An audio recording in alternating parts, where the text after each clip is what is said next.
نہیں، سب سے بڑا دشمن تمہارے سینے کے اندر موجود ہے۔ باہر والا دشمن کیا کرے گا؟ آپ کو مار دے گا، آپ کا بزنس تباہ کر دے گا، آپ کو یہ گالی دے گا، آپ کے خلاف پروپیگنڈا کرے گا، مگر کوئی دشمن آپ کو جہنمی نہیں بنا سکتا۔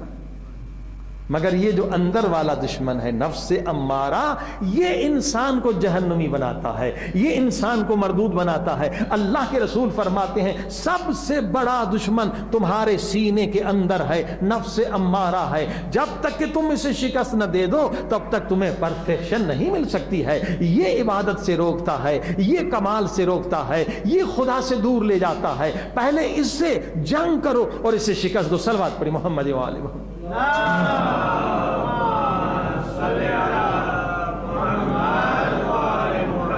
اب بہت سارے اعمال ہیں، بہت ساری عبادتیں ہیں جن کے ذریعے سے آپ نفس کو شکست دے سکتے ہیں۔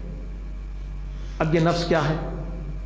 اس کی مثال علماء نے سانپ کی طرح دی ہے۔ سانپ، یہ سانپ جیسے ہے، اس کا کام ڈسنا ہے۔ قرآن کہتا ہے ان النفس لامارۃ بالسوء، یہ تمہیں گناہ کی طرف لے جاتا ہے، بس حرام کی طرف لے جاتا، خدا سے دور لے جاتا ہے۔ یہ دشمن ہے تمہارا، 2 منٹ کی لذت دکھاتا ہے، لالچ دکھاتا ہے، پیسہ دکھاتا ہے، تمہاری عاقبت کو، آخرت کو، قبر کو برباد کر دیتا ہے۔ یہ سانپ ہے، سانپ کی طرح۔ اب دیکھیے، اگر سانپ ڈبی میں بھی بند ہو اور کپڑے میں بند ہو، پھر پلاسٹک میں بند ہو، اگر میرے جیب میں ہو تو میں کبھی آرام سے نہیں بیٹھوں گا۔ علماء یہی کہتے ہیں اے انسان ہمیشہ ہوشیار رہو، ہمیشہ خبردار رہو کہ یہ سانپ سے زیادہ خطرناک ہے تمہارا دشمن جو تمہارے سینے کے اندر ہے۔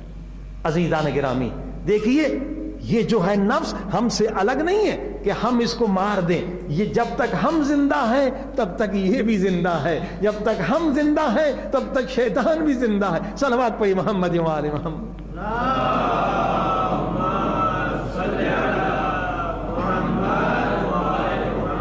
اسی لیے فرمایا حضرت امام جعفر صادق علیہ السلام نے فرمایا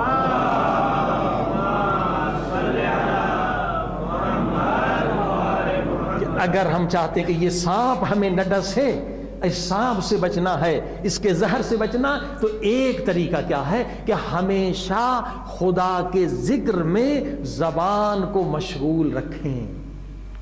یہ ایک طریقہ ہے، کوئی نہ کوئی اللہ کا ذکر کرتے رہیں۔ تو کیا جب تک ذکر ہوتا ہے تو اس کے حملے سے ہم بچتے ہیں۔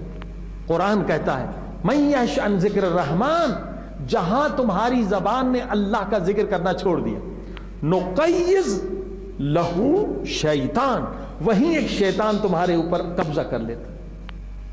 یعنی ایسا نہیں ہے کہ ہم سمجھیں کہ ہم ذکر خدا نہیں کر رہے ہیں اب ہم شیطان سے بچے ہوئے، نہیں۔ قرآن ہے کہ جہاں انسان نے ذکر خدا سے زبان روک لی تو فوراً شیطان قبضہ کر لیتا۔